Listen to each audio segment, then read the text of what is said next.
Edmund Husserl había dedicado su vida entera a crear una ciencia completamente nueva, la fenomenología, el estudio riguroso de cómo las cosas aparecen a la conciencia antes de que cualquier teoría científica o filosófica las interprete. Su grito de guerra era radical, a las cosas mismas. Suspender todas las teorías heredadas, todos los prejuicios, todas las asunciones y describir exactamente cómo la conciencia experimenta el mundo. Durante décadas construyó este proyecto monumental en la Universidad de Friburgo.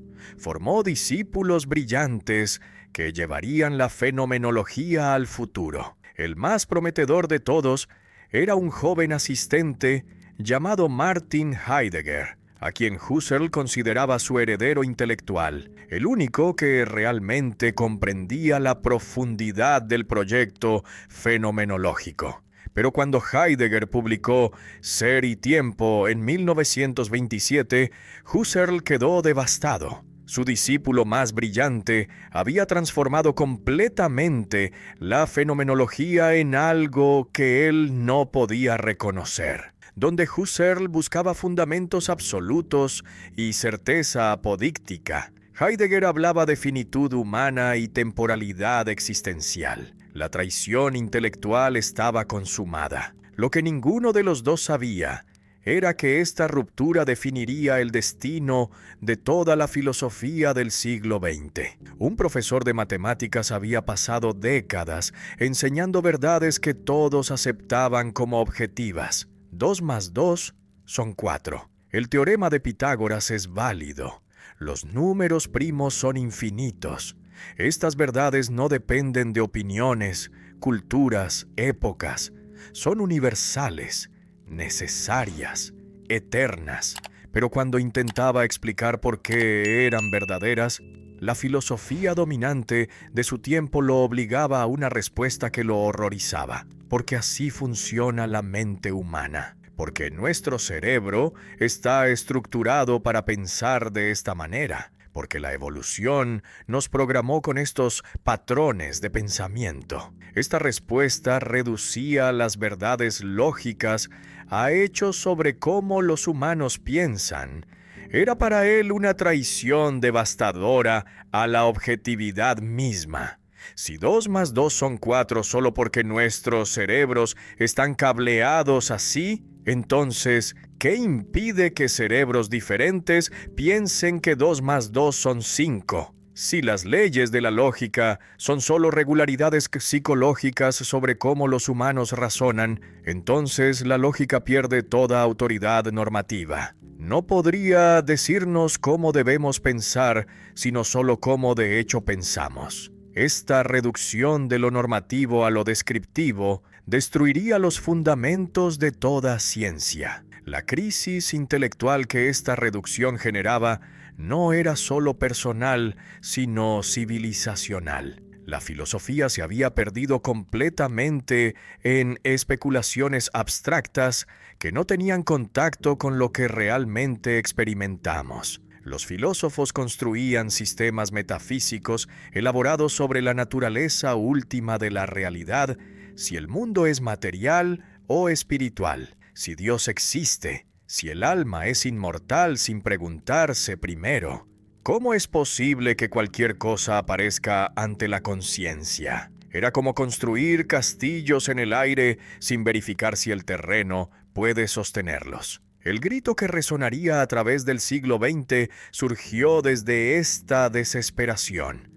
A las cosas mismas. Este lema, que se volvería el estandarte de un movimiento entero, no era simplemente llamado a la observación empírica como los positivistas habían proclamado. Era algo más radical. Retornar a lo que se muestra directamente en la experiencia antes de que las teorías lo distorsionen, antes de que las suposiciones lo oculten, antes de que los prejuicios lo deformen. No comenzar con hipótesis sobre qué existe, sino con descripciones rigurosas de cómo las cosas aparecen. Esta vuelta a las cosas mismas requería suspender temporalmente todas las creencias que normalmente damos por sentadas. Cuando vemos un árbol inmediatamente creemos que es un objeto físico que existe independientemente de nuestra percepción. Pero esta creencia, aunque natural, es ya una teoría sobre la relación entre conciencia y mundo. La fenomenología no niega que el árbol existe, sino que pone esta creencia entre paréntesis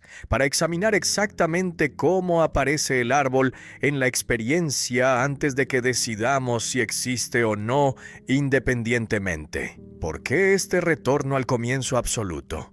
Porque la filosofía había acumulado siglos de teorías contradictorias sin método que pudiera decidir entre ellas. Los racionalistas afirmaban que el conocimiento viene de la razón pura. Los empiristas afirmaban que viene de los sentidos. Los idealistas afirmaban que solo existe la mente. Los realistas afirmaban que existe el mundo independiente. Estas disputas eran interminables, porque cada escuela comenzaba con presupuestos diferentes que nunca se examinaban críticamente. La fenomenología proponía comenzar desde cero, sin presupuestos, describiendo exactamente lo que se da en la experiencia sin añadir interpretaciones teóricas. Esta descripción pura revelaría las estructuras esenciales de cómo las cosas aparecen, estructuras que todas las teorías deben respetar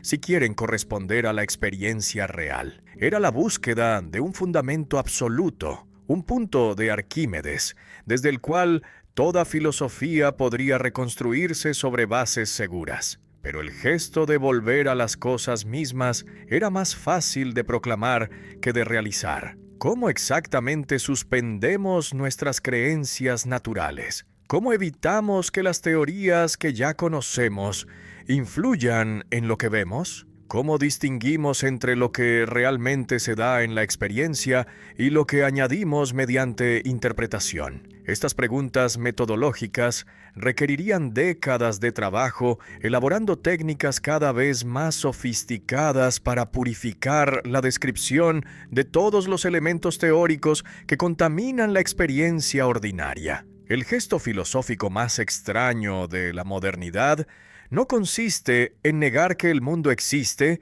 sino en suspender temporalmente la creencia en su existencia. Esta suspensión, llamada epoché, mediante el término griego que significa detención, no es el escepticismo que duda de todo ni el nihilismo que niega todo. Es el método deliberado que coloca la realidad del mundo entre paréntesis, no para eliminarla, sino para examinar cómo aparece ante la conciencia sin las suposiciones que normalmente la acompañan. Vivimos naturalmente en lo que se llama la actitud natural, donde aceptamos sin cuestionamiento que el mundo existe independientemente de nuestra experiencia. Cuando veo la mesa, creo inmediatamente que es objeto sólido que continuaría existiendo si cerrara los ojos o si saliera de la habitación. Esta creencia es tan automática que parece absurdo cuestionarla, pero la fenomenología no cuestiona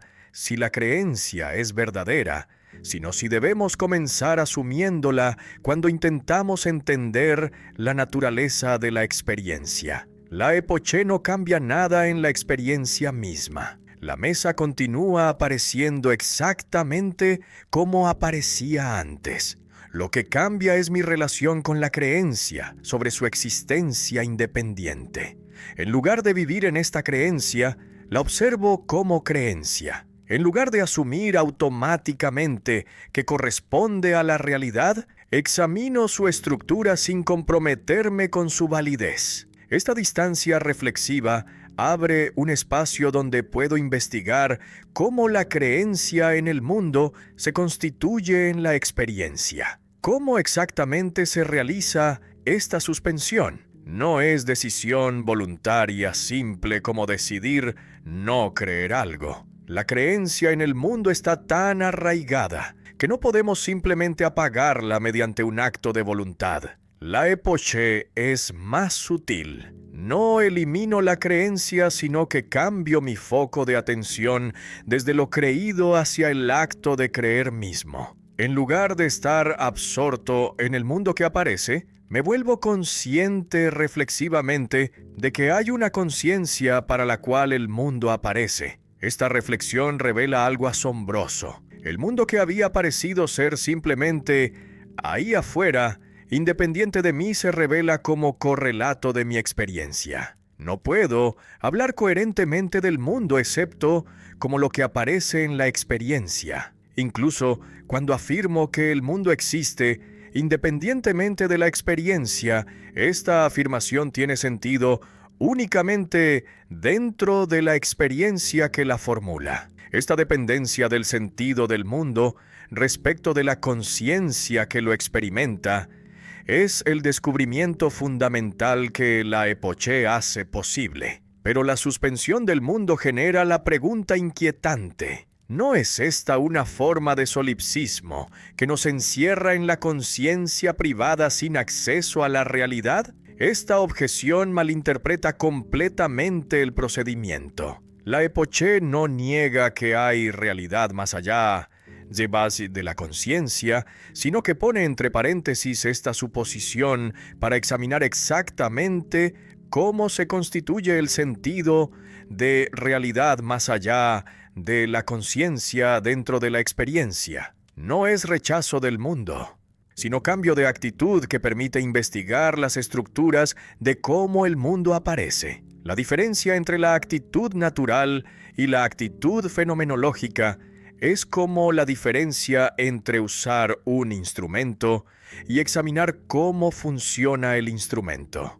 Cuando uso un martillo, estoy absorto en la tarea de clavar sin pensar en el martillo mismo. Cuando examino el martillo, suspendo temporalmente su uso para observar su estructura. Similarmente, cuando vivo en la actitud natural, estoy absorto en el mundo sin examinar cómo aparece. Cuando adopto la actitud fenomenológica, suspendo temporalmente esta absorción para observar las estructuras de la aparición. Pero surge la paradoja. Si suspendo la creencia en el mundo, ¿cómo puedo continuar viviendo? La respuesta es que la epoché no es actitud permanente, sino método que se adopta temporalmente con propósitos de investigación filosófica. Es como el científico que examina las células bajo el microscopio. Esta observación artificial no niega que las células funcionan en organismos vivos.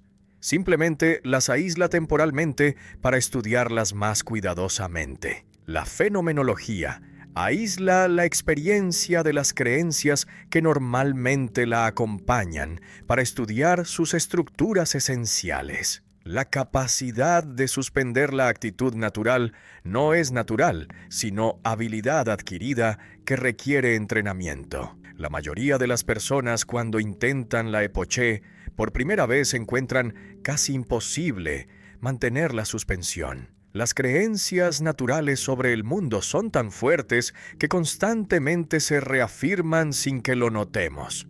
Se requiere vigilancia constante para detectar cuándo hemos caído nuevamente en la actitud natural y renovar la suspensión. Esta dificultad práctica explica por qué tan pocos filósofos han podido seguir consistentemente el método fenomenológico. No existe conciencia vacía flotando en el aire como sustancia que podría existir sin contenido. Esta negación es el descubrimiento más fundamental sobre la naturaleza de la mente que cualquier filosofía haya realizado. Toda conciencia es conciencia de algo. Ver es siempre ver algo, un árbol, un color, una forma. Recordar es siempre recordar algo, un evento, una persona, una emoción. Imaginar es siempre imaginar algo, un unicornio, un número, una posibilidad. Esta direccionalidad esencial hacia objetos es lo que distingue la conciencia de cualquier otro tipo de fenómeno en el universo. La piedra simplemente es. No es conciencia de nada porque no tiene la estructura intencional que caracteriza la vida mental, pero cada acto de conciencia tiene esta peculiar propiedad de apuntar más allá de sí mismo hacia algo que no es simplemente el acto mismo. Cuando veo rojo, el acto de ver y el rojo visto no son idénticos. El rojo es lo que el acto de ver visa, el objeto intencional que aparece mediante el acto. Esta correlación esencial entre el acto mental y su objeto es la estructura fundamental que define qué es conciencia. El objeto intencional no necesita existir realmente para que la conciencia lo vise. Puedo pensar en unicornios aunque no existan unicornios. Puedo imaginar el número 1000 aunque los números no existan físicamente. Esta independencia del objeto intencional respecto de la existencia real era problemática para las teorías que intentaban explicar la intencionalidad mediante relaciones causales entre la mente y los objetos externos. Si los unicornios no existen, ¿cómo pueden causar mis pensamientos sobre ellos? La respuesta fenomenológica es que la intencionalidad no es relación causal, sino estructura interna de la conciencia, que puede dirigirse hacia objetos posibles o imposibles, existentes o inexistentes. Esta revelación transforma completamente el problema clásico del conocimiento. El problema había sido, ¿cómo puede la mente que está adentro conocer objetos que están afuera? Esta formulación presupone que la mente y los objetos están inicialmente separados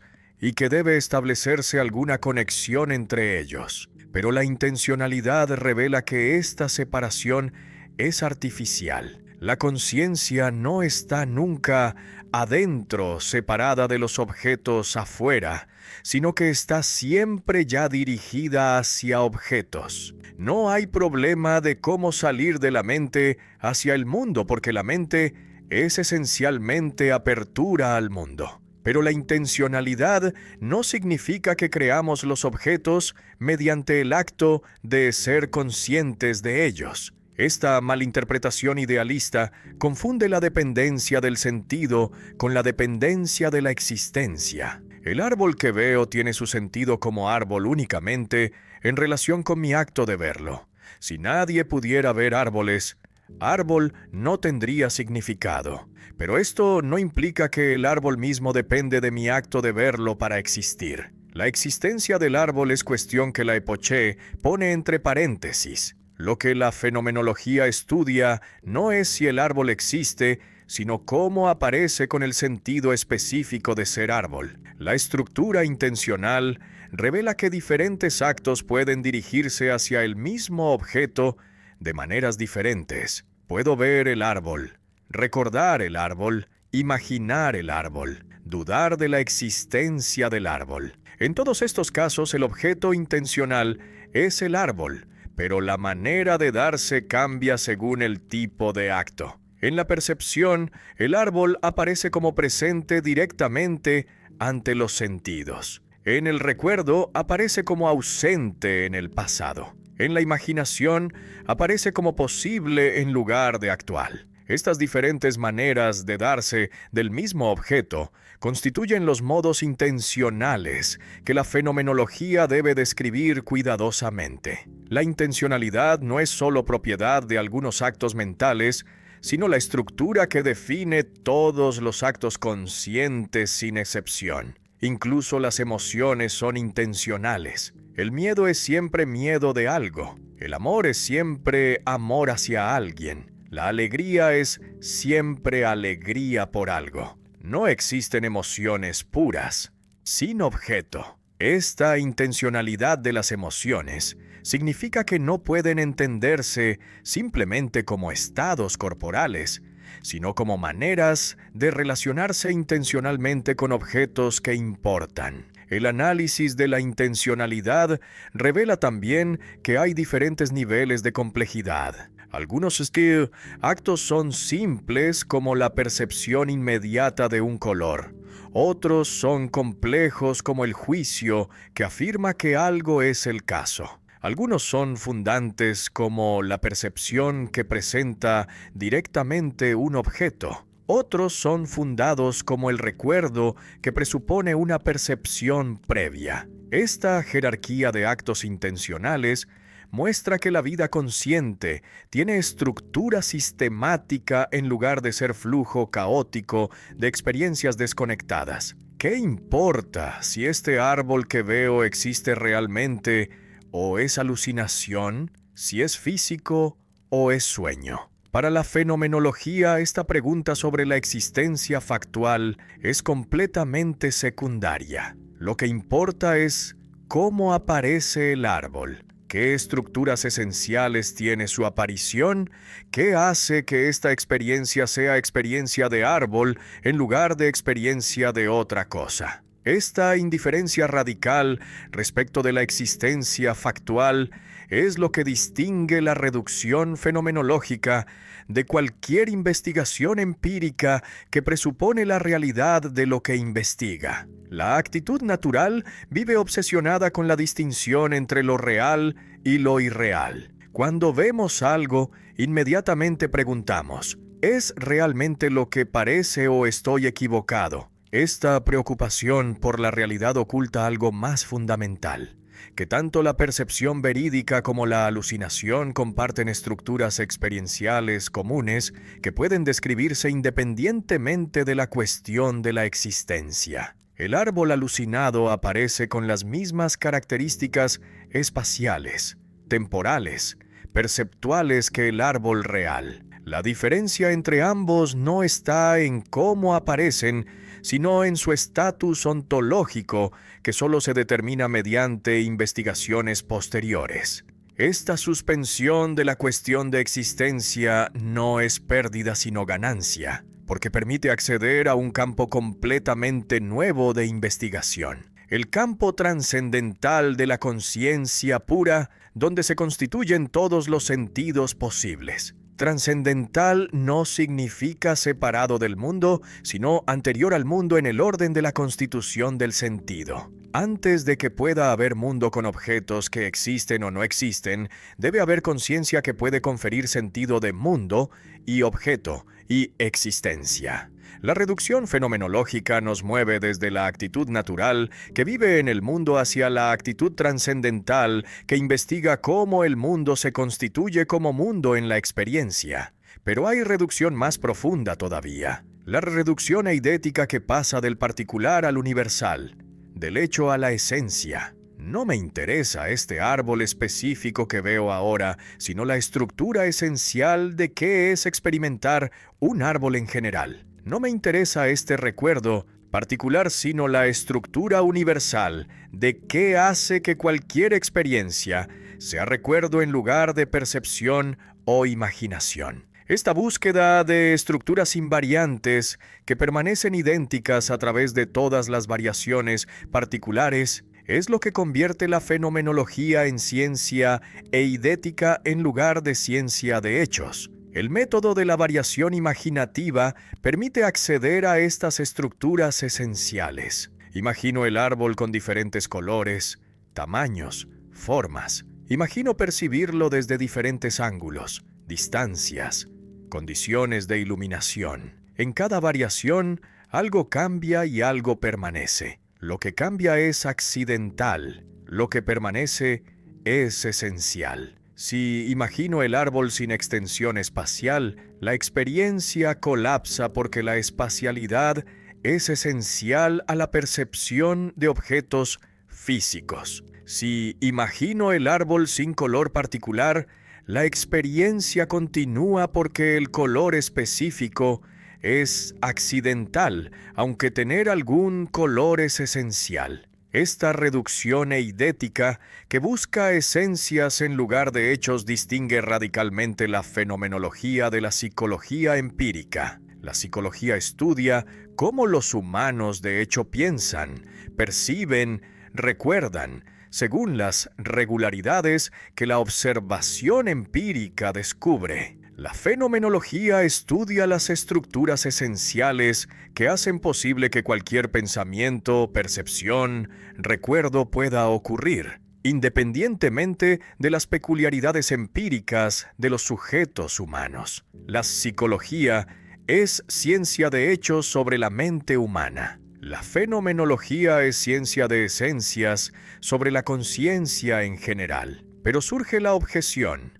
¿No es la fenomenología simplemente introspección disfrazada con terminología técnica? La respuesta es negativa, porque la introspección psicológica permanece en la actitud natural, investigando estados mentales como hechos empíricos que ocurren en el tiempo, mientras que la reducción fenomenológica suspende la actitud natural para investigar estructuras esenciales atemporales. Cuando el psicólogo estudia cómo una persona particular recuerda un evento específico, está investigando hechos. Cuando el fenomenólogo estudia qué hace que cualquier experiencia sea recuerdo en lugar de percepción, está investigando esencias. La ambición que impulsa esta doble reducción primero de la existencia al sentido, luego del hecho a la esencia, es transformar la filosofía en ciencia rigurosa con el mismo nivel de exactitud que las matemáticas. Así como la geometría no estudia triángulos particulares dibujados en pizarras, sino la esencia del triángulo que permanece idéntica en todas las instanciaciones posibles. La fenomenología no estudia experiencias particulares de individuos específicos, sino las estructuras esenciales de la experiencia en general. Esta cientificidad de la fenomenología es lo que la distingue de la especulación metafísica, que construye teorías sin método riguroso para verificarlas. El método que emerge es análisis, descriptivo en lugar de explicación causal. La ciencia natural explica por qué ocurren los fenómenos mediante causas que los producen. La fenomenología describe cómo aparecen los fenómenos mediante estructuras que los constituyen. Esta diferencia no es simplemente verbal, sino metodológica. La explicación causal presupone la actitud natural que acepta la existencia de los fenómenos, mientras que la descripción fenomenológica adopta la actitud trascendental que suspende la existencia para examinar el sentido. La fenomenología no compite con la ciencia natural, sino que investiga el terreno más fundamental que la ciencia presupone pero nunca tematiza. Imagina el color rojo sin ninguna extensión espacial, sin ocupar ninguna región del campo visual, como punto sin dimensiones. ¿Puedes? La respuesta es negativa. El rojo puede aparecer en regiones más grandes o más pequeñas, más brillantes o más oscuras, pero no puede aparecer sin extensión alguna. Esta imposibilidad no es limitación contingente de nuestra imaginación, sino necesidad eidética que revela algo sobre la esencia del color, que está esencialmente ligado a la espacialidad. No es que no podemos imaginar color sin extensión, es que color sin extensión es contradicción en términos como círculo cuadrado.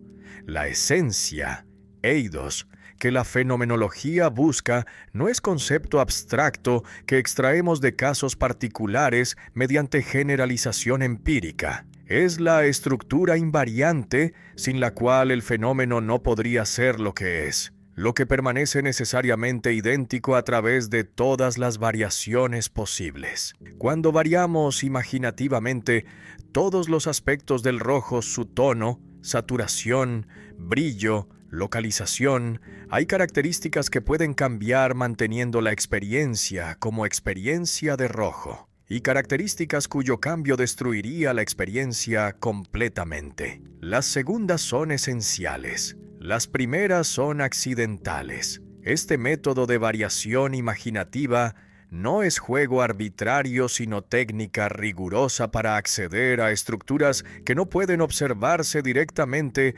mediante percepción sensorial. Así como el matemático no necesita medir triángulos físicos para conocer que sus ángulos internos suman 180 grados, el fenomenólogo no necesita examinar casos empíricos de percepción para conocer que toda percepción tiene horizonte de aspectos no dados que la rodean. Esta necesidad eidética es accesible mediante intuición, que no es mística, sino simplemente la capacidad de ver directamente estructuras esenciales cuando las variaciones imaginativas las revelan. Platón ha vuelto con su teoría de las formas eternas que existen en reino separado de la realidad física. La respuesta es enfáticamente negativa. Las esencias fenomenológicas no son entidades trascendentes que existen independientemente de las instancias particulares. Son estructuras inmanentes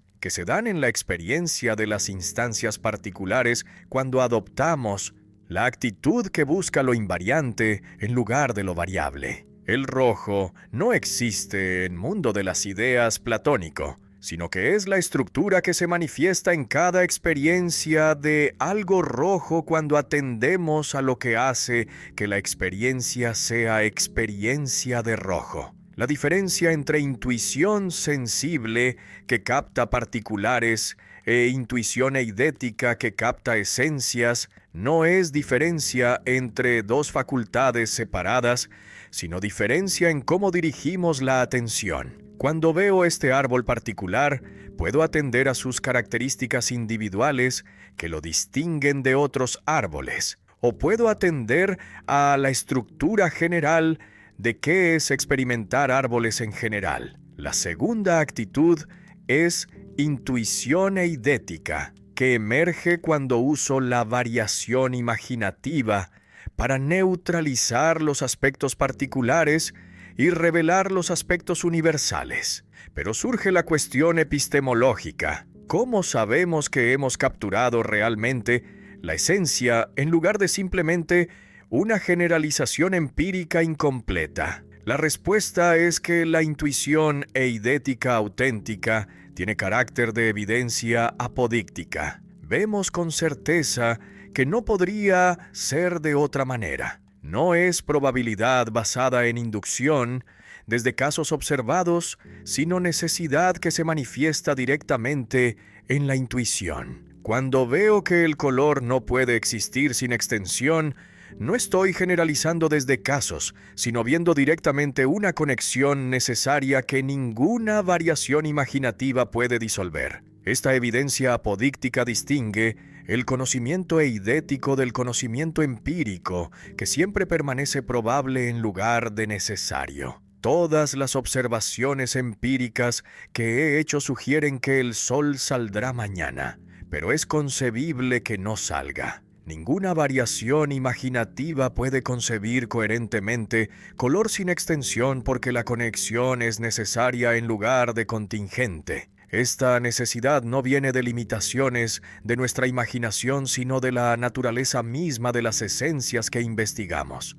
Las esencias forman jerarquías donde algunas son más generales y otras más específicas. La esencia cosa material es más general que la esencia árbol, que es más general que la esencia roble. Cada nivel de generalidad tiene sus propias estructuras invariantes que deben respetarse. La fenomenología debe describir sistemáticamente estas jerarquías, revelando las dependencias esenciales entre diferentes regiones de objetos. Los objetos materiales presuponen espacialidad. Los objetos vivientes presuponen materialidad. Las personas presuponen vida. Estas dependencias no son contingentes, sino necesarias. No puede haber personas sin vida. No puede haber vida sin materialidad. La ontología regional que emerge desde este análisis de jerarquías eidéticas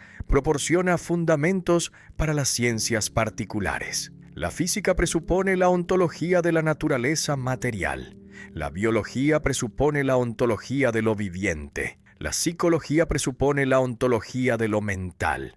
Cada ciencia regional investiga hechos empíricos dentro de su dominio, pero la fenomenología investiga las estructuras esenciales a priori que definen qué puede contar como hecho posible en cada región. Esta es cómo la fenomenología puede ser ciencia primera que fundamenta todas las otras ciencias sin competir con ellas empíricamente. La batalla intelectual que definiría toda una carrera filosófica no comenzó con preguntas abstractas sobre la conciencia, sino con problema concreto sobre los fundamentos de las matemáticas. Los lógicos de finales del siglo XIX habían comenzado a explicar las leyes lógicas mediante referencia a procesos psicológicos. La ley de no contradicción expresa simplemente que no podemos pensar simultáneamente, que algo es y no es.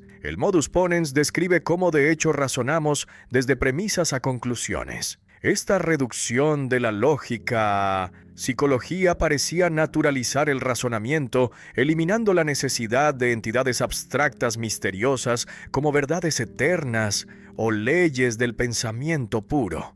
Pero esta naturalización tenía consecuencia devastadora que sus defensores no habían reconocido. Destruía la normatividad de la lógica. Si las leyes lógicas son simplemente descripciones de cómo los humanos piensan, entonces no pueden decirnos cómo debemos pensar. Si descubrimos mediante observación empírica que algunas personas razonan de manera que viola el modus ponens, esto no muestra que están equivocadas, sino simplemente que piensan diferente. La lógica se vuelve antropología descriptiva en lugar de ciencia normativa que puede corregir el razonamiento erróneo. La refutación del psicologismo, que aparecería en las investigaciones lógicas de 1900-1901, no era simplemente crítica académica, sino ataque frontal que demostraba que la posición era autorrefutación. Si todas las verdades son simplemente regularidades sobre cómo los humanos piensan, entonces la afirmación misma del psicologismo es solo regularidad sobre cómo ciertos humanos piensan. No tiene autoridad para exigir que otros acepten el psicologismo a menos que apele a estándares de verdad que trascienden las regularidades psicológicas. Pero apelar a tales estándares es precisamente abandonar el psicologismo. La verdad que 2 más 2 son 4 no depende de cómo pensamos. Si todos los humanos creyeran que 2 más 2 son 5, esto no haría que 5 fuera la respuesta correcta. La verdad matemática tiene validez ideal que trasciende completamente los hechos empíricos sobre qué creen los humanos. Esta validez ideal no es existencia en reino platónico separado, sino carácter normativo que distingue la verdad de la creencia. Creer que algo es verdad no lo hace verdadero. La verdad es lo que debe creerse si uno razona correctamente, independientemente de qué se cree de hecho. Esta distinción entre el acto psicológico de pensar y el contenido ideal del pensamiento es fundamental para toda la fenomenología posterior. Cuando 2 personas piensan que 2 más 2 son 4, hay 2 actos psicológicos diferentes, uno en cada mente, pero solo un contenido ideal, la verdad matemática, que ambos actos capturan. El acto es temporal, particular, dependiente del sujeto que piensa. El contenido es atemporal, universal, independiente de cualquier sujeto particular. La psicología estudia los actos. La lógica estudia los contenidos. Confundir ambos es el error categorial que genera el psicologismo. Las leyes lógicas no son leyes causales que describen cómo los procesos mentales ocurren, sino leyes normativas que prescriben cómo el pensamiento debe proceder si quiere alcanzar verdad. Esta normatividad no puede reducirse a regularidad descriptiva sin destruir la distinción entre pensar correctamente y pensar incorrectamente. Que la mayoría piensa de cierta manera no establece que esa manera es correcta. La corrección del razonamiento se evalúa mediante estándares lógicos que trascienden las regularidades psicológicas sobre cómo las personas razonan de hecho. El relativismo que el psicologismo genera es también autorrefutación. Si la verdad es relativa a los procesos mentales de diferentes individuos o culturas, entonces no hay verdad objetiva que pudiera ser conocida. Pero entonces el psicologismo mismo no puede ser objetivamente verdadero, sino solo relativamente válido para quienes están psicológicamente dispuestos a aceptarlo. Esta reducción de todas las afirmaciones a expresiones de estados psicológicos elimina la posibilidad misma de la comunicación racional, porque ya no habría contenidos compartidos que diferentes mentes pudieran captar. La fundación de la lógica pura que emerge desde la refutación del psicologismo es disciplina que estudia las esencias de significados, proposiciones, inferencias, independientemente de los actos psicológicos mediante los cuales se piensan. Esta lógica pura no es construcción humana, sino descubrimiento de estructuras ideales que subsisten independientemente de si alguien las piensa. 2 más 2 eran 4 antes de que hubiera humanos para pensarlo, y seguirán siendo 4 después de que todos los humanos desaparezcan. Esta independencia de la existencia empírica es lo que hace posible el conocimiento objetivo. La victoria sobre el psicologismo estableció la credibilidad filosófica que hizo posible el proyecto fenomenológico posterior. Sin esta refutación demoledora de la reducción de lo ideal a lo empírico, la fenomenología como ciencia de esencias no habría sido tomada en serio. La demostración de que hay dominio de objetos ideales que requieren métodos de investigación completamente diferentes de la observación empírica abrió el espacio conceptual donde la fenomenología podría operar como disciplina rigurosa en lugar de especulación metafísica arbitraria. La misma mesa que estás viendo ahora puede aparecer de maneras radicalmente diferentes sin que la mesa misma cambie. Puedes verla directamente ante tus ojos. Puedes recordarla cuando ya no está presente. Puedes imaginarla pintada de otro color. Puedes dudar de si realmente es mesa o es alucinación. En cada caso es la mesa lo que aparece, pero la manera de darse es completamente distinta. Esta multiplicidad de modos en que el mismo objeto puede aparecer revela una estructura dual que define toda experiencia consciente. Por un lado está el acto de conciencia que visa el objeto. Por otro está el contenido exactamente como aparece en ese acto específico. La noesis es el lado subjetivo, el acto de percibir,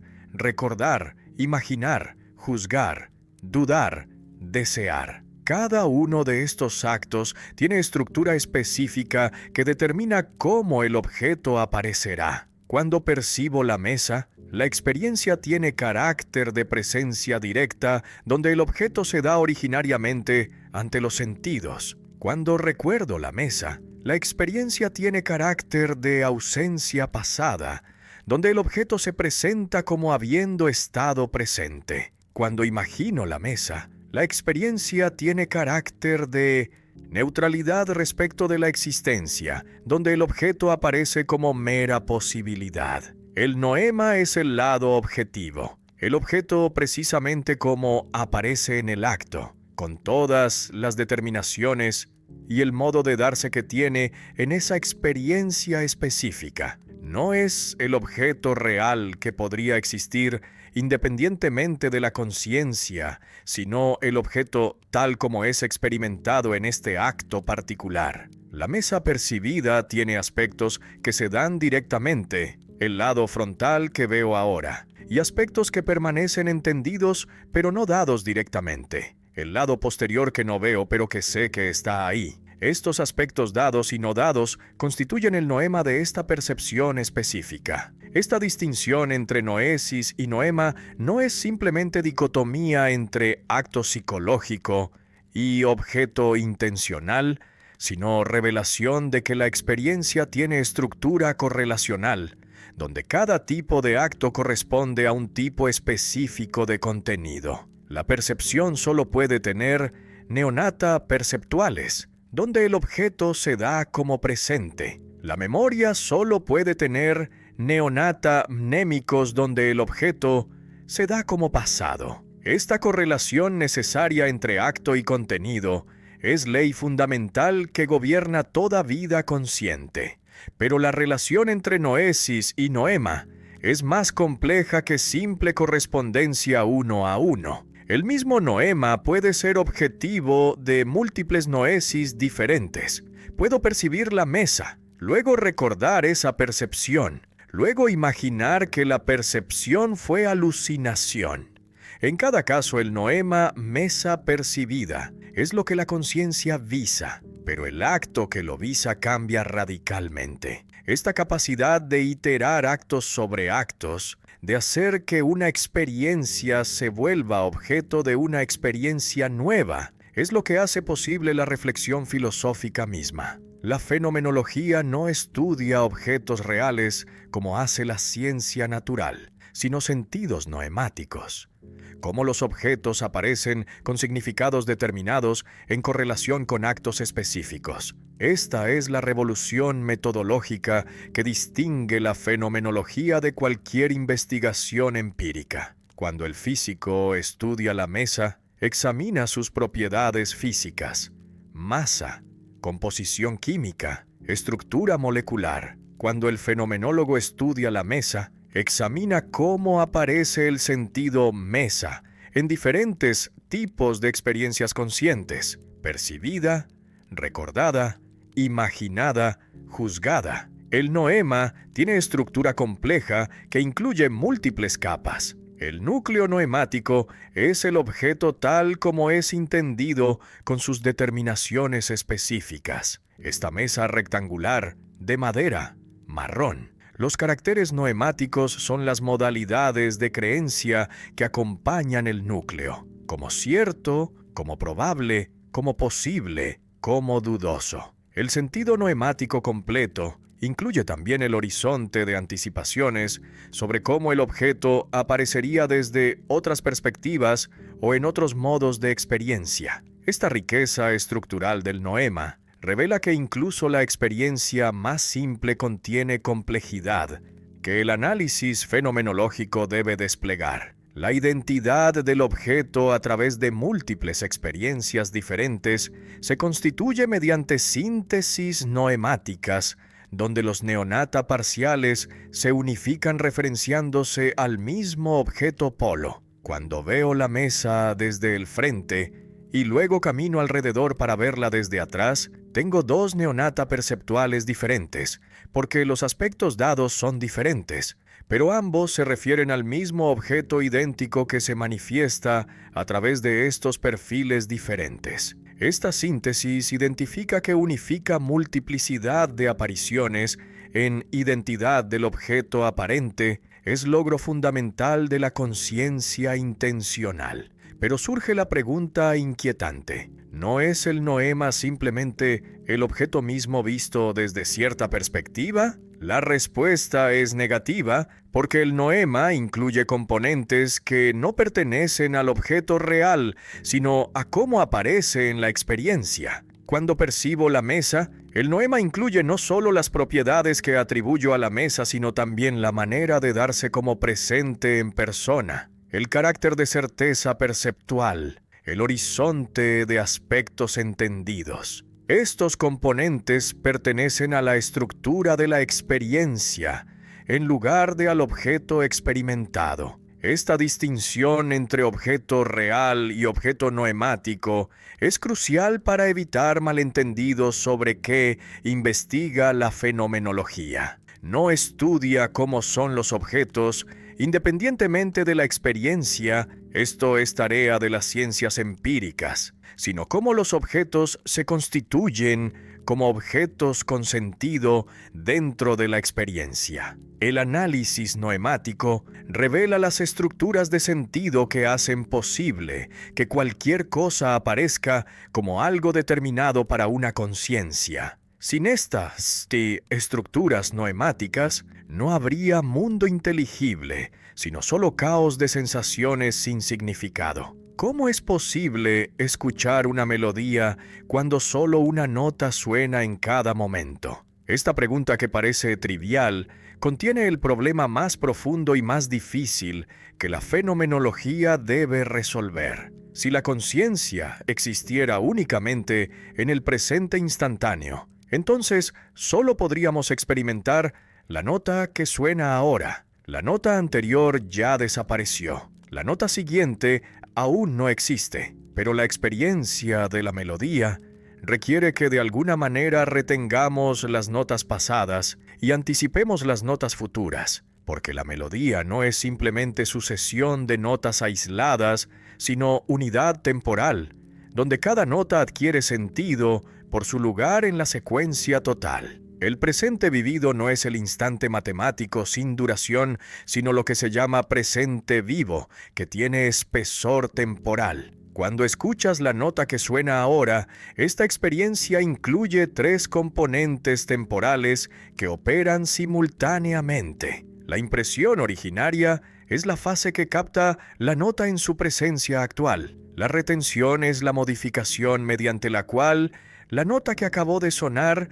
permanece todavía presente como recién pasada. La pretensión es la anticipación que se proyecta hacia la nota que está por venir. Esta estructura tripartita del presente vivo es la solución al problema de cómo la conciencia puede experimentar objetos temporales sin colapsar en el instante. La retención no es memoria, en el sentido de recordar eventos distantes del pasado, sino conciencia inmediata del recién pasado que permanece anclada en el presente.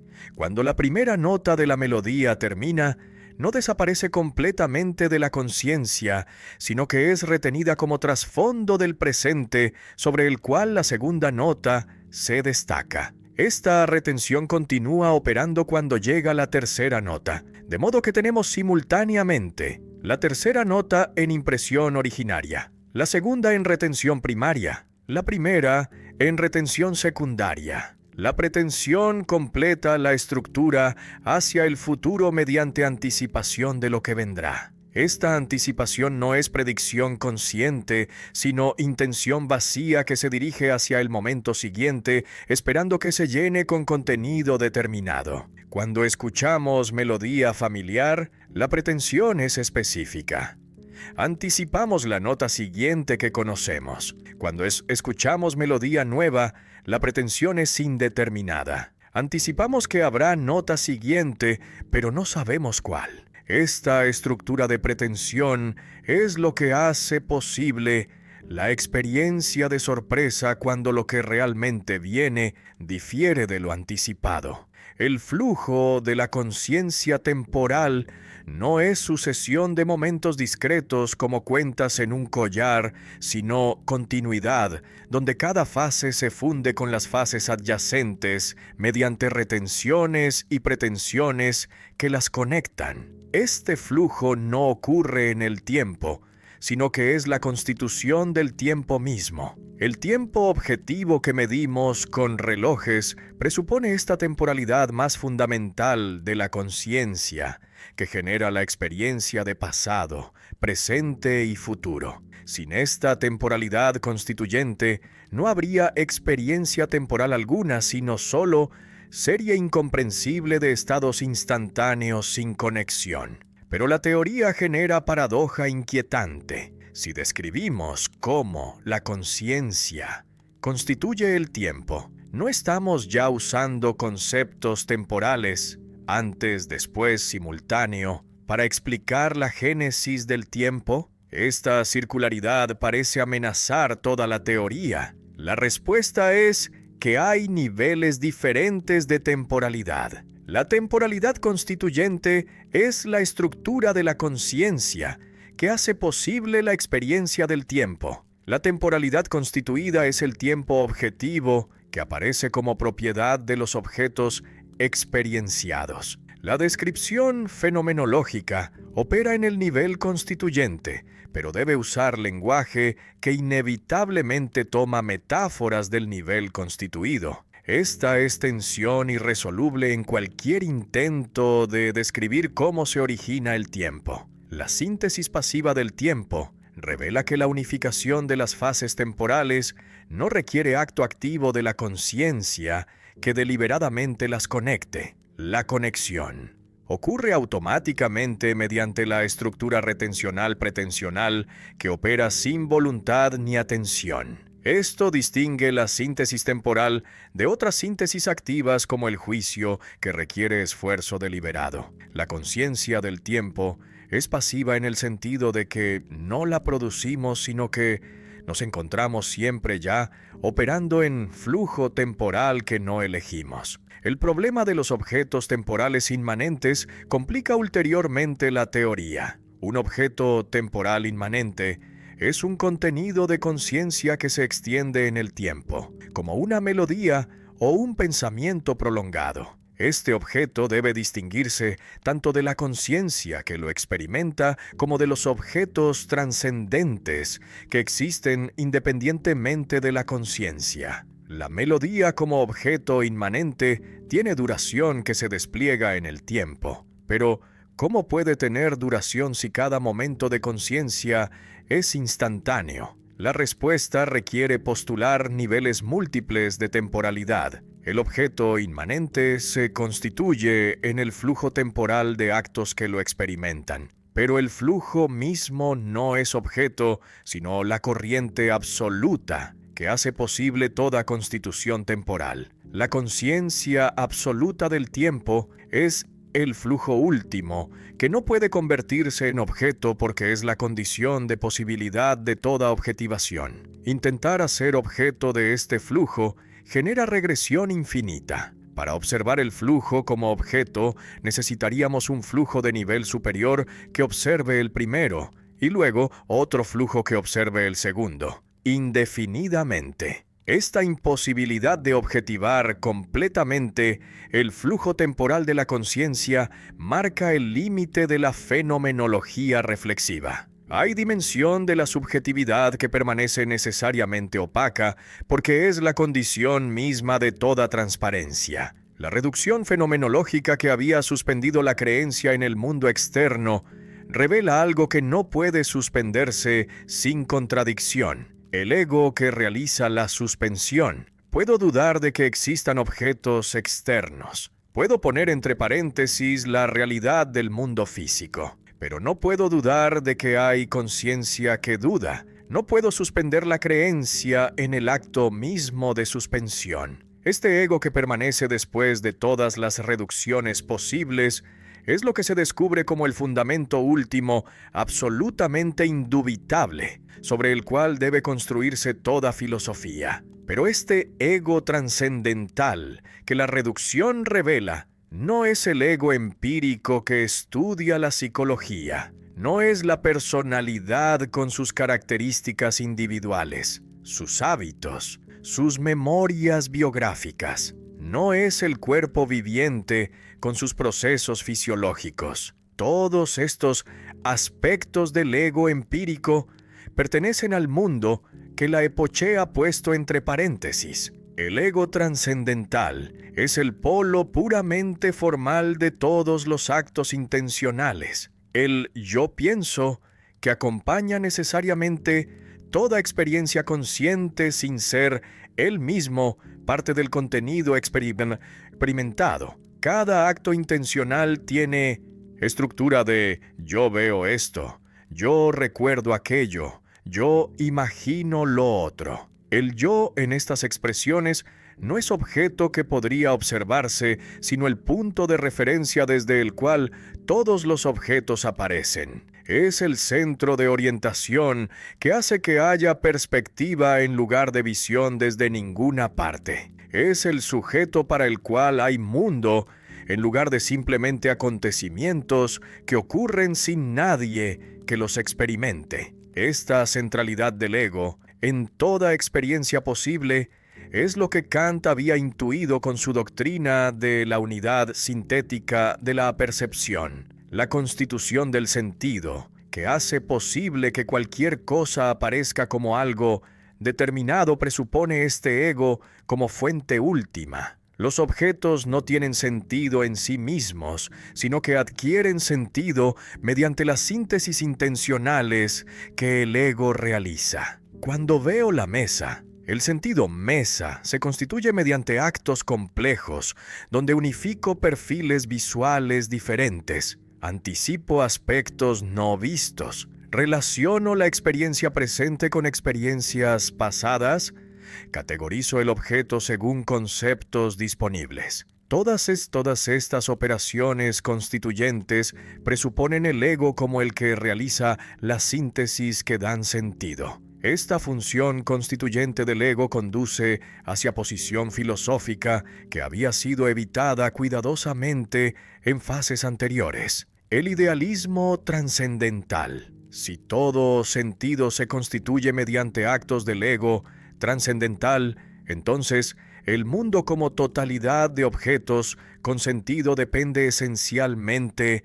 de la subjetividad trascendental. Esto no significa que el ego crea los objetos mediante fantasía arbitraria, sino que los objetos solo pueden aparecer como objetos con sentido dentro del horizonte de posibilidades que la estructura del ego trascendental determina. El mundo no existe en sí independiente de toda relación con conciencia, sino que es correlato necesario de la subjetividad constituyente. Esta vuelta idealista alienó a muchos discípulos que habían sido atraídos por la fenomenología precisamente porque parecía ofrecer método para investigar las cosas mismas sin compromisos metafísicos problemáticos. El lema "a las cosas mismas" había sugerido realismo, ir directamente a los objetos tal como son, independientemente de nuestras teorías. Pero ahora se revelaba que las cosas mismas son constituidas por el ego trascendental. Esta constitución no es construcción arbitraria, pero sí dependencia esencial del sentido respecto de la subjetividad. Para algunos, esto era traición del proyecto original.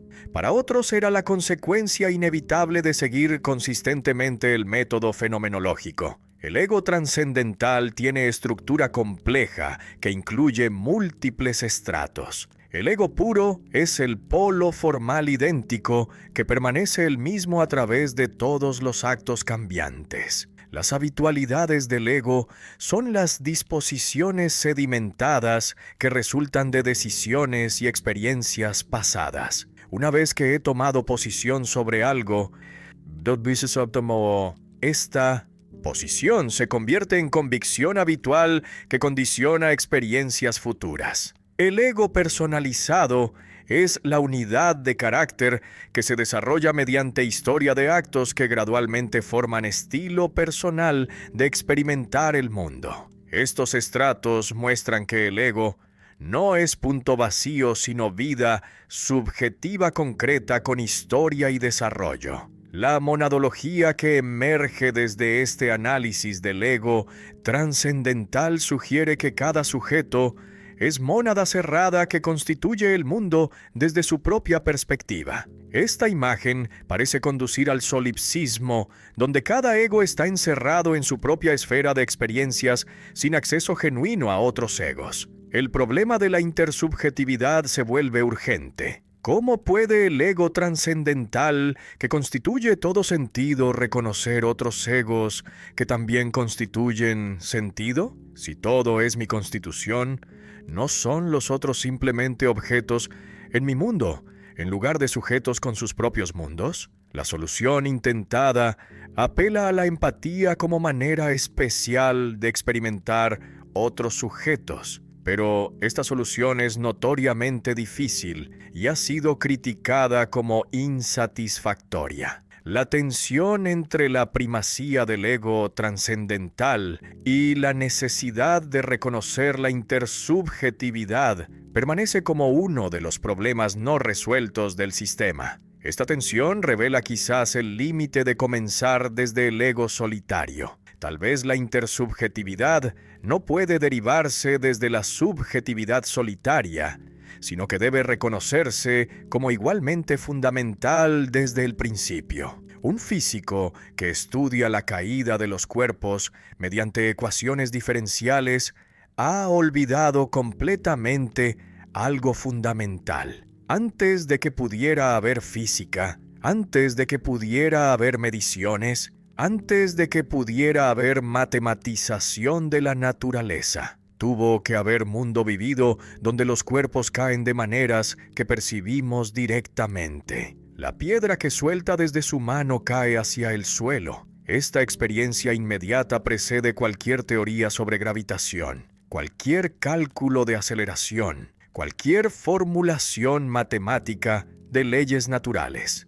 Pero la ciencia moderna ha construido estructuras tan sofisticadas sobre este suelo experiencial originario que ha olvidado completamente que está allí. El Lebenswelt, mundo de la vida, no es teoría filosófica, sino el mundo precientífico de la experiencia vivida, donde todos vivimos antes de convertirnos en científicos o filósofos. Es el mundo donde las cosas tienen colores que vemos directamente en lugar de longitudes de onda que se calculan, donde los objetos son pesados o ligeros según se sienten en las manos, en lugar de tener masa medida en kilogramos, donde el sol sale y se pone en lugar de ser centro del sistema solar alrededor del cual la Tierra gira. Este mundo ingenuo de la percepción directa es el fundamento sobre el cual toda ciencia se construye, aunque la ciencia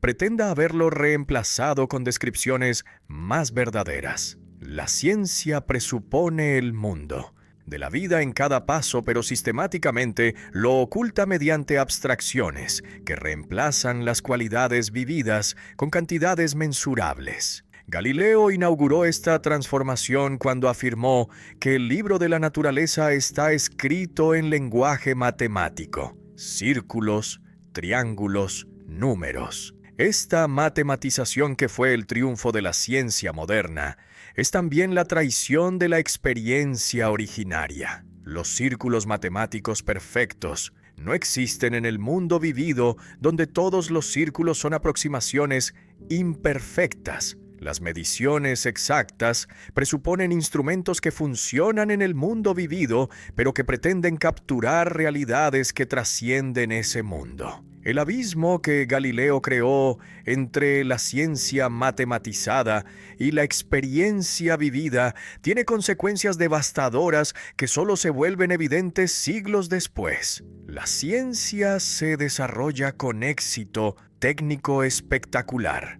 Predice eclipses, construye máquinas, cura enfermedades, explota la energía atómica. Pero este éxito práctico oculta una pérdida fundamental de sentido. Las verdades científicas ya no se conectan con las preocupaciones humanas que originalmente motivaban la búsqueda de conocimiento. La física puede describir exactamente cómo funciona el universo, pero no puede decirnos qué significa para nosotros, cómo debemos vivir, qué valores debemos perseguir. Esta crisis de sentido que caracteriza las ciencias europeas modernas no es defecto técnico que podría corregirse mediante mejores teorías, sino consecuencia estructural de haber cortado la conexión con el mundo de la vida. Mientras la ciencia permanezca anclada en el mundo vivido,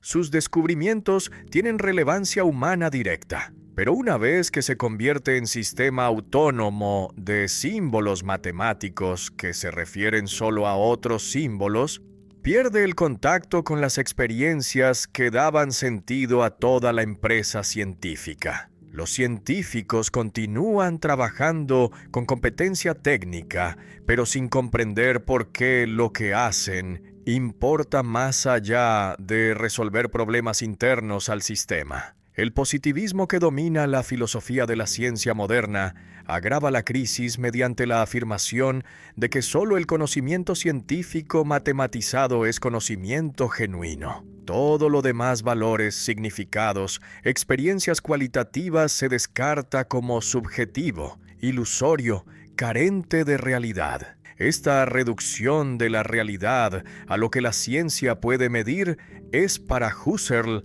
el nihilismo que destruye la humanidad. Si solo existen átomos moviéndose en el vacío según leyes físicas, entonces no hay espacio para libertad, responsabilidad, valor, sentido. Los humanos se convierten en máquinas complejas cuyo comportamiento debe explicarse causalmente en lugar de comprenderse mediante razones. Retornar al mundo de la vida no es rechazar la ciencia, sino reconocer sus límites y sus fundamentos. La ciencia es logro humano extraordinario que debe celebrarse, pero es logro que presupone capacidades humanas más básicas, la percepción que capta objetos directamente, la medición que compara magnitudes, la matematización que idealiza formas aproximadas. Estas capacidades operan en el mundo vivido donde los científicos existen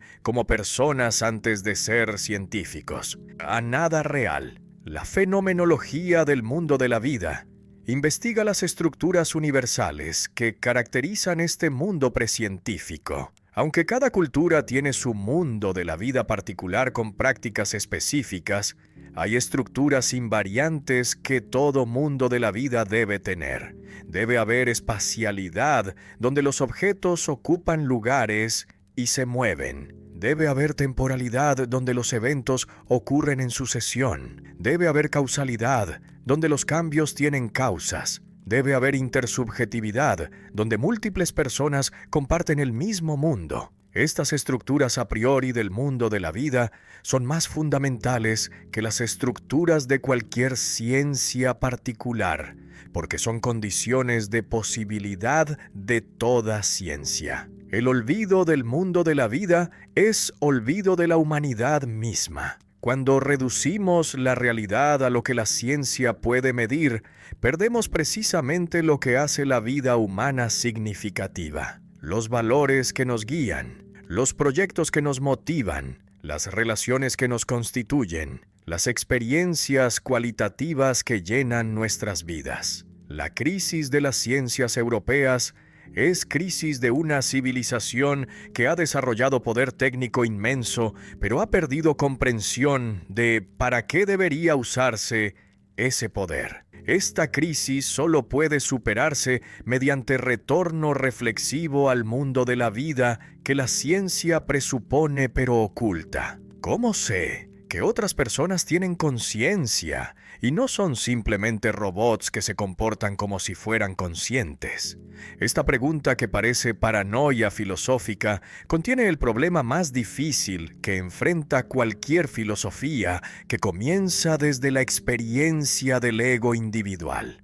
Si solo tengo acceso directo a mi propia conciencia, si todo lo que experimento son contenidos de mi propia mente, entonces, ¿cómo puedo conocer que existen otras mentes más allá de las apariencias corporales que percibo? Este es el problema del solipsismo, que amenaza con encerrar cada ego en prisión solipsista sin posibilidad de comunicación genuina con otros. La fenomenología, que había comenzado con el ego trascendental como fundamento absoluto, debe ahora explicar cómo este ego puede reconocer otros egos sin contradecir la primacía metodológica del ego propio. La solución intentada apela a una experiencia peculiar, llamada empatía, que no es simpatía emocional, sino acto intencional mediante el cual captamos que el cuerpo del otro no es simplemente objeto físico, sino expresión de una subjetividad análoga a la nuestra. Cuando veo a alguien llorar, no infiero intelectualmente que está triste, sino que aprehendo directamente la tristeza en el comportamiento corporal que percibo. Esta aprehensión del otro no es percepción directa como cuando veo objetos físicos, porque la conciencia del otro no se presenta originariamente ante mis sentidos. No puedo experimentar literalmente lo que el otro experimenta de la manera como experimento mis propios estados mentales. Si pudiera experimentar directamente la conciencia del otro, entonces no sería otro, sino parte de mi propia conciencia. El otro debe permanecer otro, debe mantener su alteridad, pero debe ser reconocido como otro yo, en lugar de simplemente como objeto. La constitución del otro ocurre mediante lo que se describe como presentación analógica o apareamiento asociativo. Cuando percibo el cuerpo del otro moviéndose de maneras que se asemejan a mis propios movimientos corporales, se activa automáticamente una transferencia de sentido donde lo que originalmente tiene sentido solo para mi propio cuerpo, ser expresión de conciencia, se transfiere al cuerpo del otro. Esta transferencia no es inferencia consciente, sino síntesis pasiva que ocurre prereflexivamente.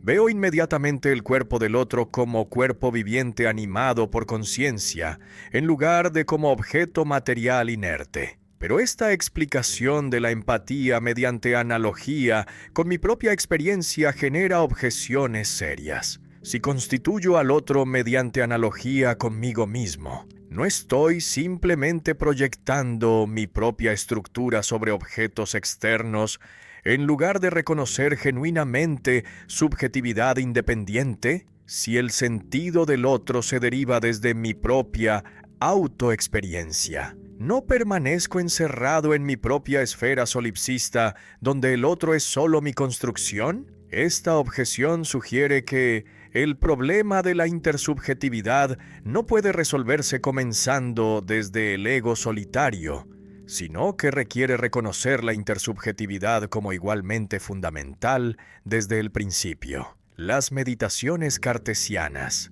donde se desarrolla más extensamente la teoría de la intersubjetividad, son consideradas por muchos comentadores como el texto más difícil y menos exitoso del corpus entero. La complejidad técnica del análisis es tan grande que incluso especialistas no están seguros de cómo interpretar ciertas distinciones cruciales. La quinta meditación que aborda la intersubjetividad es notoriamente oscura y ha generado interpretaciones radicalmente diferentes. Algunos encuentran allí solución brillante al problema del solipsismo. Otros encuentran fracaso que demuestra los límites de comenzar desde el ego trascendental. La comunidad intersubjetiva que emerge cuando múltiples egos se reconocen mutuamente tiene estructura compleja. No es simplemente pluralidad de egos aislados que coexisten, sino comunidad,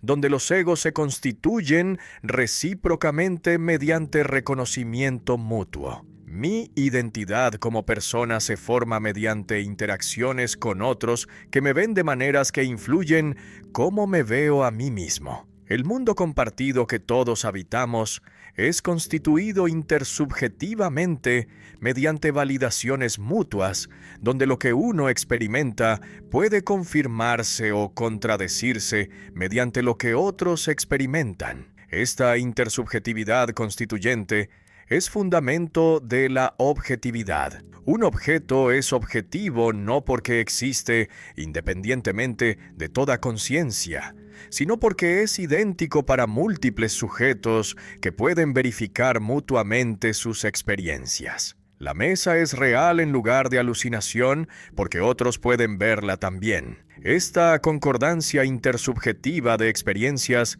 es lo que distingue la realidad objetiva de las fantasías privadas.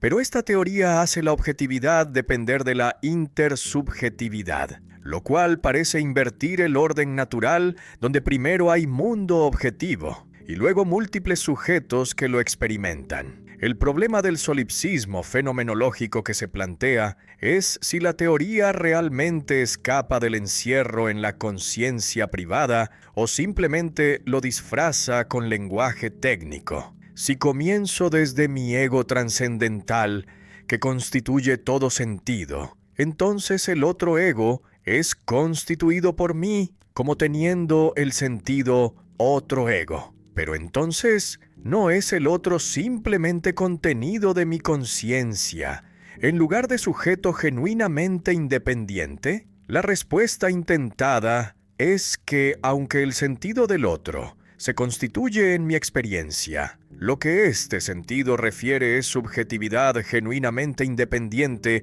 que no puede reducirse a contenido de mi conciencia. Pero esta distinción entre sentido y referencia puede parecer verbal en lugar de sustantiva. La tensión irresuelta entre la primacía del ego y la necesidad de reconocer otros egos como igualmente fundamentales es quizás el problema central que ninguna elaboración técnica puede resolver completamente. Esta tensión sugiere que el enfoque que comienza desde la subjetividad solitaria puede estar fundamentalmente equivocado. La intersubjetividad no puede derivarse desde la subjetividad, sino que debe reconocerse como dimensión co-original de la existencia humana. Pero esta concesión socavaría el proyecto entero de fundamentar toda filosofía en el ego trascendental como dato absoluto indubitable. Un judío alemán de 77 años, despojado de su cátedra universitaria por las leyes raciales nazis, prohibido de enseñar, aislado de colegas que lo abandonaron, escribía febrilmente su último libro mientras Europa se desintegraba hacia el abismo. La obra que emergería desde esta desesperación personal y civilizacional no era tratado técnico sobre epistemología, sino grito de advertencia sobre el destino de la humanidad europea. Las ciencias, que habían sido el orgullo de la civilización occidental, que habían producido conocimientos técnicos espectaculares, estaban en crisis porque habían perdido el contacto con las preocupaciones humanas que originalmente las motivaban. La crisis no era técnica sino espiritual. Las ciencias funcionaban perfectamente bien para los propósitos prácticos de predecir y controlar fenómenos naturales, pero habían dejado de proporcionar lo que los humanos necesitan más profundamente: significado, orientación, comprensión de qué es valioso y por qué. El positivismo que dominaba la filosofía de la ciencia afirmaba que solo las proposiciones científicamente verificables tienen sentido, declarando que todas las cuestiones sobre valores, propósitos, significados son pseudoproblemas que deben eliminarse. Esta reducción de la razón a racionalidad técnica destruía la humanidad misma al declarar sin sentido todo lo que hace la vida humana digna de vivirse. Europa estaba en crisis espiritual que se manifestaba en el ascenso del fascismo, el colapso de instituciones democráticas, la preparación para guerra que destruiría millones de vidas.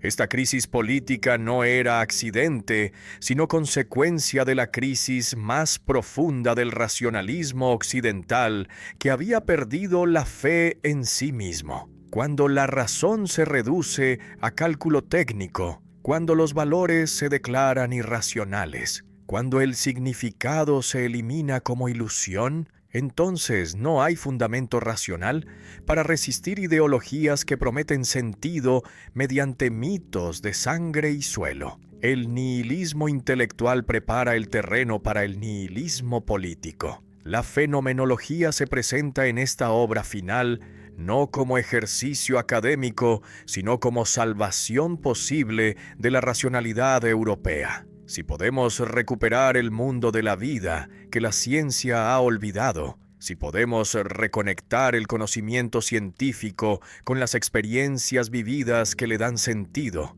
si podemos mostrar que la razón es más amplia que el cálculo técnico, entonces podemos restablecer fundamentos para civilización humana que respete tanto la verdad objetiva como el significado humano. Esta es ambición grandiosa que combina filosofía, diagnóstico cultural y apelo moral urgente. Pero el libro permanecería incompleto. La muerte llegaría antes de que pudiera terminarse. Las circunstancias de aislamiento, persecución y enfermedad hacían imposible el trabajo sistemático que había caracterizado obras anteriores. La obra publicada en 1936 Es fragmentaria, a veces repetitiva, frecuentemente oscura, pero contiene insights que son quizás más profundos precisamente porque emergen desde la confrontación directa con la crisis en lugar de desde la elaboración técnica en la tranquilidad académica. El último Husserl,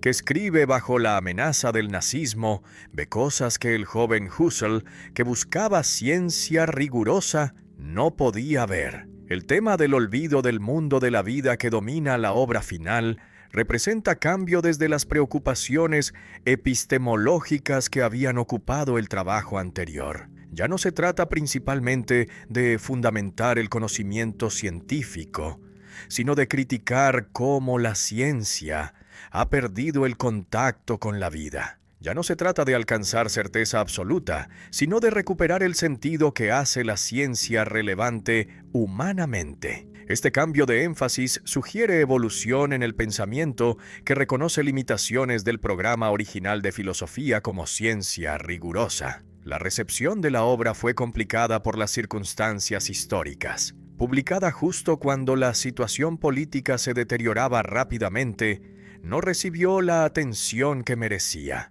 La Segunda Guerra Mundial, que estalló pocos años después, hizo imposible la discusión académica normal. Cuando finalmente pudo estudiarse después de la guerra, las preocupaciones filosóficas habían cambiado. El existencialismo dominaba la filosofía continental.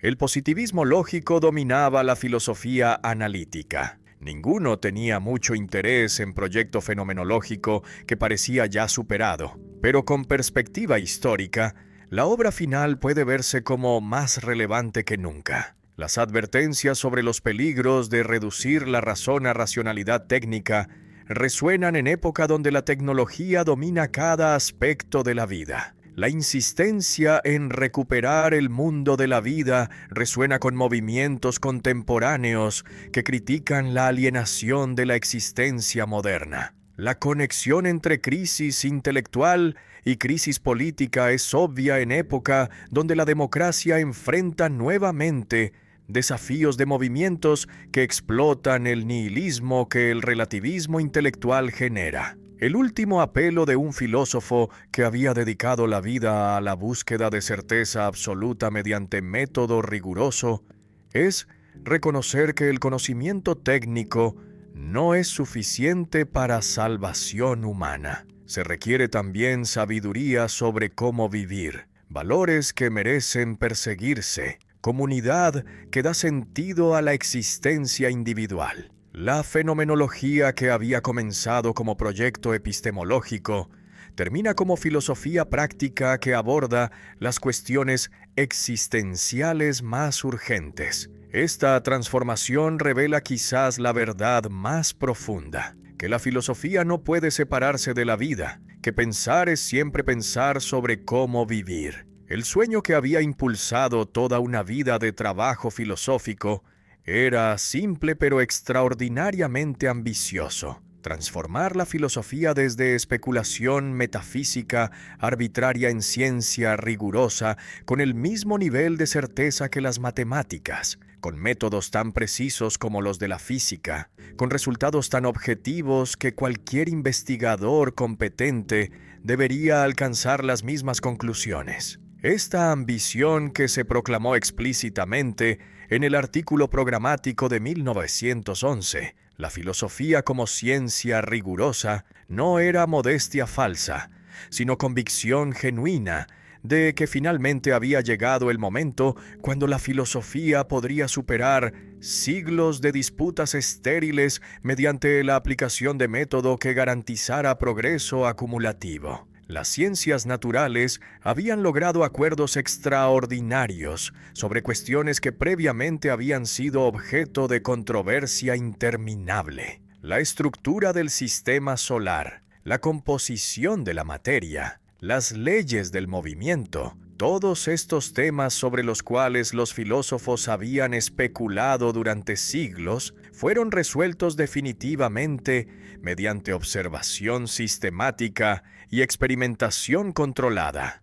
¿Por qué la filosofía no podía lograr progreso similar? La respuesta que se proponía era que la filosofía había carecido de método apropiado. Una vez que adoptara la reducción fenomenológica como procedimiento riguroso, podría alcanzar certezas absolutas sobre las estructuras esenciales de la conciencia y la realidad. Ni el naturalismo ni el historicismo podían proporcionar el fundamento que la filosofía necesitaba. El naturalismo, que intentaba explicar la conciencia mediante procesos físicos en el cerebro, cometía el error de reducir lo que constituye el sentido a hechos empíricos que presuponen sentido. El historicismo, que afirmaba que todas las verdades son relativas a contextos culturales específicos,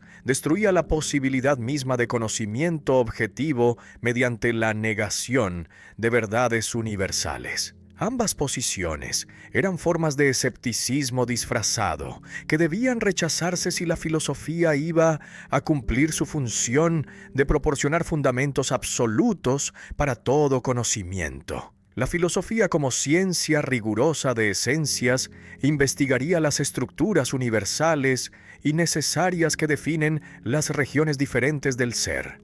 Tendría la misma certeza apodíctica que la geometría, porque procedería mediante intuición e idética que capta directamente esencias en lugar de mediante generalización empírica que permanece siempre probable. Los resultados obtenidos serían objetivamente válidos en lugar de depender de perspectivas individuales o culturales. El progreso sería acumulativo, donde cada generación construiría sobre fundamentos establecidos por generaciones anteriores, en lugar de rechazar todo el trabajo previo para comenzar desde cero. El método universal que la fenomenología proveería podría aplicarse a todas las ciencias particulares, proporcionando fundamentos filosóficos que actualmente carecen. La física presupone ontología de la naturaleza material, pero no puede fundamentar esta ontología mediante métodos físicos, porque debe asumirla para poder investigar. La fenomenología investigaría las estructuras esenciales de la materialidad que hacen posible la física. La psicología presupone comprensión de qué es la conciencia, pero no puede fundamentar esta comprensión mediante métodos psicológicos empíricos. La fenomenología investigaría las estructuras esenciales de la conciencia que hacen posible la psicología. La ambición de refundar todo el conocimiento humano sobre bases fenomenológicas absolutamente ciertas requeriría trabajo de generaciones de investigadores que aplicarían el método sistemáticamente a cada región del ser. Habría fenomenología de la percepción, de la memoria, de la imaginación, del tiempo, del espacio, de los valores, de la intersubjetividad, de la cultura, de la historia. Cada una de estas investigaciones regionales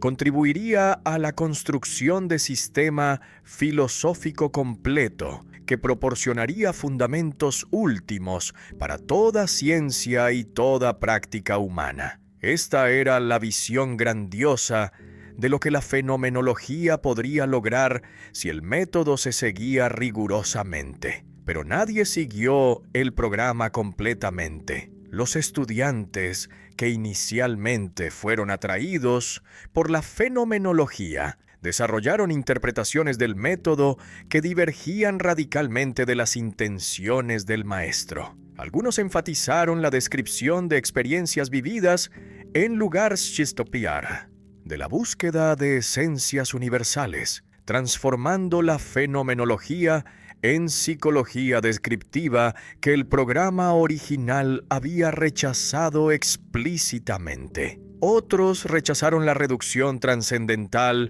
y permanecieron en actitud natural, usando técnicas fenomenológicas para investigar objetos reales en lugar de estructuras de la conciencia. Otros todavía rechazaron el idealismo trascendental y desarrollaron fenomenologías realistas que contradecían directamente posiciones centrales del sistema maduro. Esta fragmentación del movimiento fenomenológico en direcciones incompatibles revelaba que el método no era tan riguroso como se había afirmado. Si el método realmente garantizara que todos los investigadores competentes alcanzaran las mismas conclusiones, entonces no debería haber desacuerdos fundamentales entre fenomenólogos. Pero de hecho los desacuerdos eran tan profundos como en cualquier otra tradición filosófica. Diferentes filósofos que afirmaban seguir el método fenomenológico llegaban a conclusiones radicalmente diferentes sobre cuestiones básicas. Esta pluralidad de fenomenologías sugería que el método era menos determinado de lo que se había esperado. La dificultad técnica extrema del método también limitaba su aplicabilidad. Las reducciones fenomenológicas requerían habilidades que muy pocos poseían. La capacidad de suspender la actitud natural consistentemente, de atender a las estructuras noético-noemáticas sin caer en actitud psicológica, de intuir esencias mediante variación imaginativa sistemática, todas estas capacidades requerían entrenamiento que era difícil de proporcionar. El resultado era que la fenomenología permanecía como especialidad esotérica, practicada por pocos en lugar de convertirse en método universal accesible a todos los investigadores. La ambición de fundamentar todas las ciencias sobre bases fenomenológicas también encontró resistencia de las ciencias mismas. Los científicos no sentían necesidad de fundamentación filosófica que la fenomenología ofrecía. Las ciencias naturales progresaban exitosamente sin preocuparse por cuestiones fenomenológicas sobre la constitución del sentido de naturaleza. Los psicólogos continuaban investigando procesos mentales mediante métodos empíricos sin preocuparse por análisis eidéticos de estructuras de la conciencia. La matemática avanzaba sin necesidad de aclaraciones fenomenológicas de cómo se constituyen los objetos matemáticos. El proyecto de refundar todas las ciencias permanecía como programa irrealizado. La traición más dolorosa no viene de enemigos, sino de aquellos en quienes habíamos depositado todas las esperanzas. Un joven brillante que había sido asistente personal durante años, que había sido designado como sucesor intelectual, que parecía comprender el método fenomenológico mejor que nadie, publicó en 1927 una obra que fue dedicada al maestro con respeto profundo, pero que simultáneamente destruía los fundamentos mismos del proyecto fenomenológico. Ser y tiempo que llevaba la dedicatoria a Edmund Husserl en señal de veneración y amistad era precisamente el libro que demostraba que el estudiante había rechazado completamente las doctrinas centrales que el maestro había enseñado. Martin Heidegger había llegado como asistente cuando ya era filósofo formado con intereses propios, pero había sido fascinado por el método fenomenológico que parecía ofrecer manera de abordar la pregunta por el ser que lo obsesionaba. Durante años de colaboración cercana, había parecido ser el discípulo perfecto, que no solo dominaba la técnica, sino que podía desarrollarla creativamente. La designación como sucesor en la cátedra de Friburgo era reconocimiento de que aquí estaba alguien que podría continuar el trabajo cuando el maestro envejecía. Las esperanzas eran enormes. Finalmente había surgido pensador de primera magnitud que llevaría la fenomenología al siguiente nivel. Pero la lectura de Ser y Tiempo reveló algo inquietante. Este libro, que afirmaba ser fenomenología, era algo completamente diferente. Rechazaba el ego trascendental como punto de partida. comenzando en cambio con el Dasein, que ya está siempre en el mundo. Rechazaba la reducción fenomenológica que suspende la creencia en la existencia del mundo, afirmando que el ser en el mundo es estructura fundamental, que no puede suspenderse. Rechazaba el idealismo trascendental, desarrollando ontología del Dasein en lugar de epistemología de la conciencia. Rechazaba la primacía de la conciencia teórica, enfatizando el compromiso práctico con el mundo como más fundamental que la contemplación desinteresada. Cada una de estas divergencias no era simplemente desacuerdo técnico sobre detalles del método, sino rechazo de los principios fundamentales que definían la fenomenología trascendental. Heidegger no estaba desarrollando la fenomenología, sino transformándola en algo nuevo que merecía nombre diferente. La ontología fundamental que proponía no era la ciencia eidética de las estructuras de la conciencia, sino interrogación del sentido del ser que había sido olvidado por toda la tradición metafísica occidental, incluyendo la fenomenología trascendental. Esta no era continuación, sino ruptura radical. La reacción inicial fue confusión mezclada con esperanza de que las diferencias pudieran resolverse mediante aclaraciones. Quizás Heidegger simplemente había expresado mal ideas que realmente eran compatibles con la fenomenología trascendental. Quizás los desacuerdos eran más verbales que sustantivos, pero lecturas cuidadosas repetidas confirmaban que la divergencia era fundamental e irresoluble. Heidegger había tomado técnicas fenomenológicas, la descripción de estructuras esenciales, el rechazo de explicaciones causales, la atención a cómo las cosas aparecen, pero las había puesto al servicio de proyecto.